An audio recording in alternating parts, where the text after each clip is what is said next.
Your Excellency, I want to kick off by just asking you to walk us through how you see the role of public service, because it's not only a family legacy, but it's also a passion. Just for some context, for those who might not know, my grandfather was Shaheed Zulfikar Ali Bhutto. He was the first democratically elected Prime Minister of Pakistan.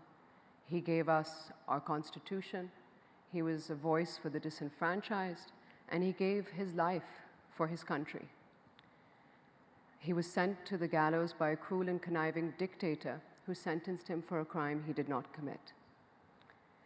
Only for 50 years later, for the same Supreme Court that was stained with his blood to come out and say he was innocent. Only proving my grandfather's last words, which were, "Oh God, help me, for I am innocent."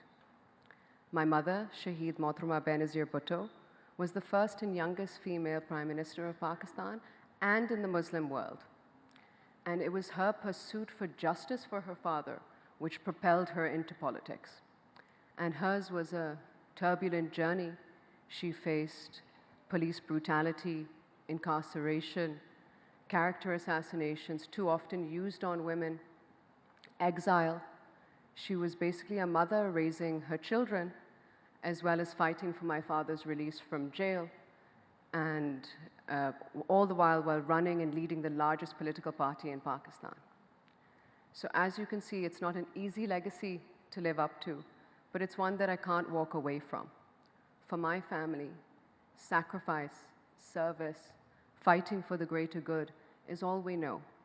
My grandfather used to say that the paradise of God lies under the feet of your mother, but the paradise of politics lies under the feet of the people.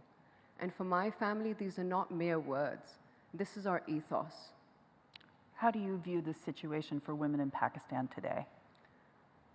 You know, what I've seen with my mother, and something that I still see today, is that women have to work twice as hard to get half as much acknowledgement as a man. But we are a strong and resilient force.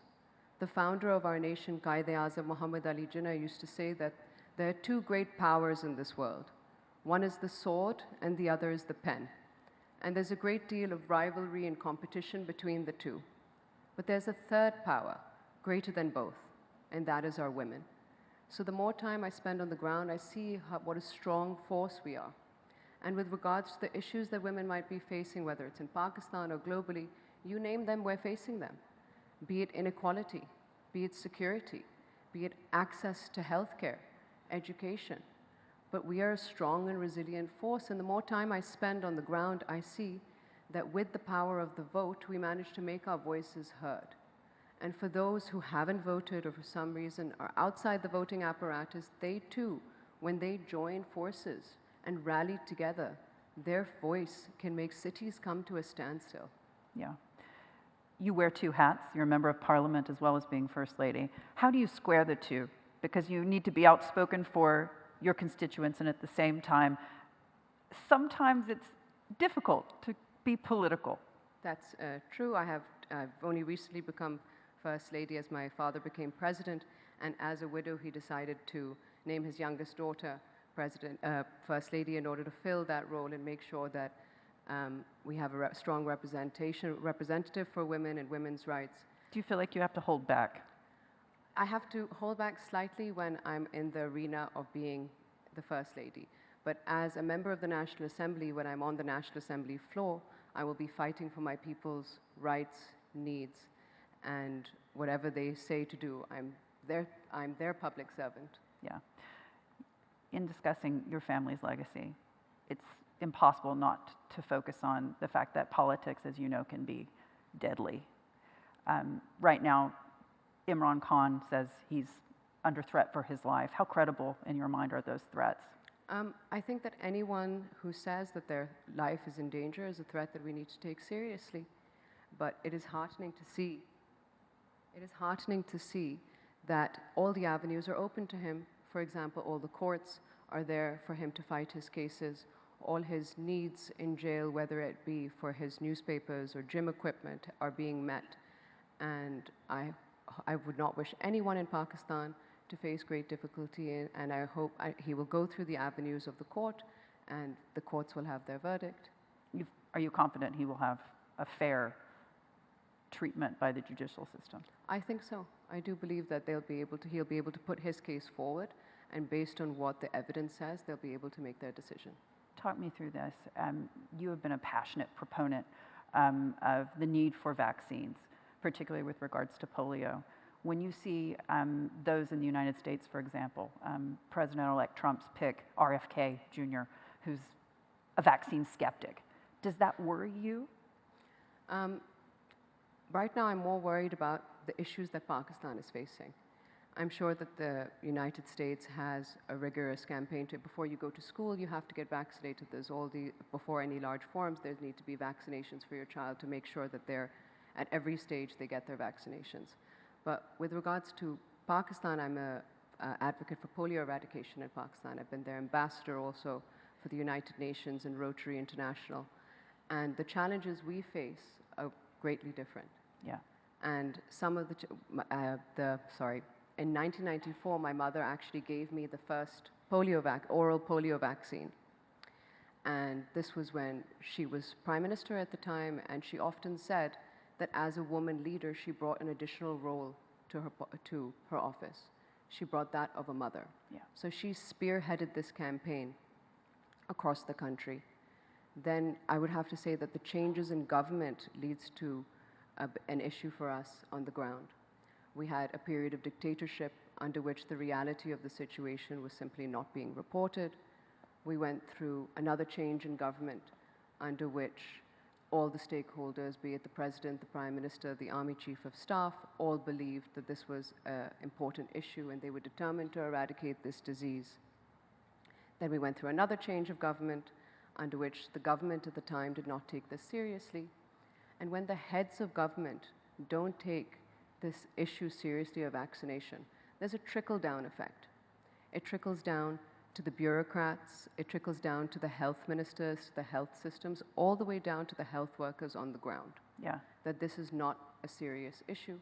So I would have to say that that is one of the challenges that we're facing. A second challenge is that there was a misuse of our vaccination drive for security reasons, which brought about a lot of mistrust amongst our nation. We had clerics preaching that this vaccine would cause infertility and spreading misinformation.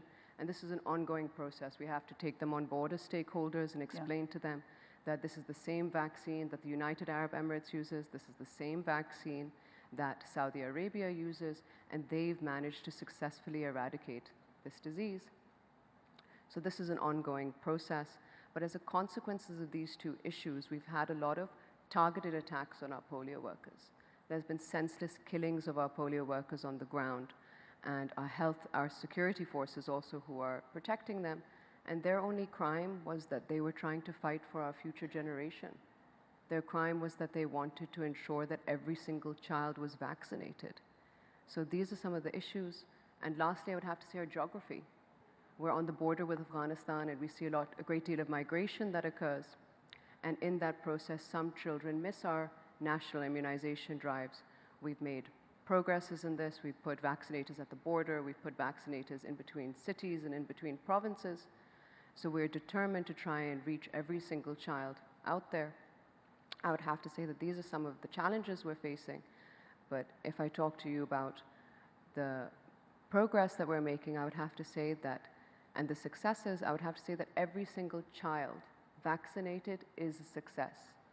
Every single child we manage to save from this crippling disease is a success. Yeah. And until we reach the ultimate goal of a polio-free Pakistan, these are the successes that I need to hold on to and build on. You mentioned geography. Obviously, you're in a position at this point where geography has a great deal of impact on not just foreign policy, but obviously on the situation for women. How devastating, in your mind, was the withdrawal from Afghanistan, your neighbor? Because at this point, it seems as if the international community doesn't or isn't able to help those women. We gave them great promise, and then we abandoned them. With regards of the way the exit from Afghanistan was conducted, I think that record speaks for itself. It's devastating to see, but we have to have faith in the Afghan government and their systems to try, and we have to ensure that as a country like Pakistan, who is our neighbor, we can try and encourage them to, take on board our women and perhaps not go with such stern language when it comes to them. But it's also that they are their own country, and we can't dictate them to tell them what they should do. Yeah. Do you happen to think that there's something that the international community could do to help women there that they're not doing? Is there a pressure that we could exert? I think that it's a very difficult situation because in the manner in which they stayed and they exited, it causes great difficulty for anyone in the world to dictate to them what they should or should not be doing. Yeah. So I think engagement with the Afghan government is the best option we have. Yeah.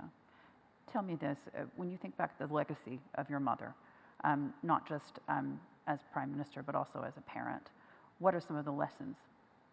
As I get older, even 16 years on from her assassination, I realize that there was a lesson in everything she said and did. And despite the greatest odds, she managed to endure with incredible elegance, dignity, and grace. And if you've ever seen Succor Jail and the conditions she was in, you would see how difficult that was. So in the face of adversity, I can only hope and pray to have half as much elegance, dignity, and grace as she did.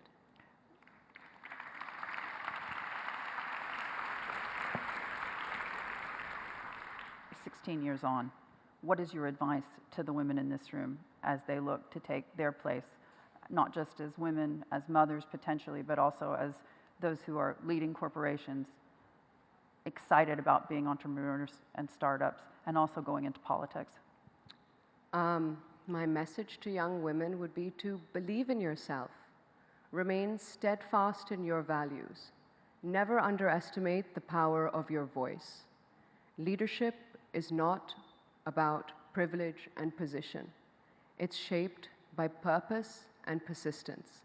And we must remember that the road ahead will be challenging, but we must embrace education, foster empathy, commit ourselves to uplifting all those around us.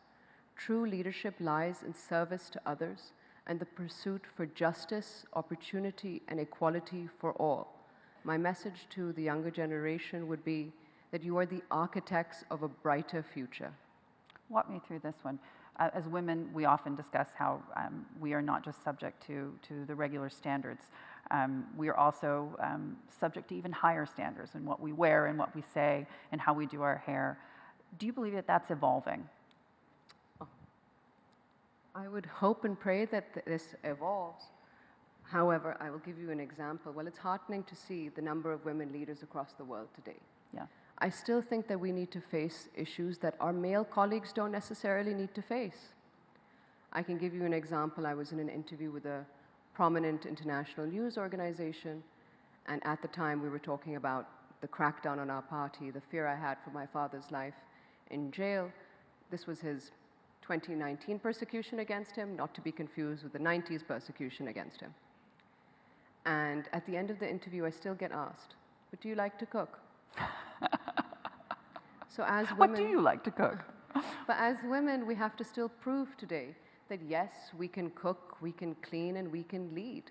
And Yeah. we must simply have to endure and keep going. Yeah, I mean, the unfair criticism I think that we've seen for women politicians across the board in the West as well. I mean, Hillary Clinton, not attacking her words per se, or challenging her words, but challenging her choice of outfit. Yeah. I try to model my outfits on the basis of my mother. Yes. And it brings me a lot of comfort to have her white dupatta style around me. It makes me feel that I have her with me at all times. And embrace. And just to close out our session, in your mind, where are we today in this region? Because the extraordinary strides made right here in the UAE, in Saudi Arabia, for example, are inspiring, but the region still has more to do. I think, number one, we must acknowledge the United Arab Emirates. Just look at this platform today. Many of our neighbors don't have this platform, and this is truly a global event. People from all across the world, all across nations, everyone has an inspiring story, a history. So I think that we need more platforms like this, and hopefully the region around us will also evolve into understanding the importance of women, giving them an opportunity, giving them a glimpse into public service and seeing how well they shine. Yeah, and speaking of that glimpse into public service, what would be your suggestion to those in the audience today who are looking potentially to go into public service? I believe that the world is your oyster and there is an opportunity everywhere. Yeah. And especially in the United Arab Emirates, just look at the number of cabinet members. Look at the people in His Highness Sheikh Mohammed bin Rashid's office. The number of women has grown every single year. And I think that other countries around the world need to model this. Yeah. Your Excellency, thank you so much for joining us. Thank you so much, Hadley.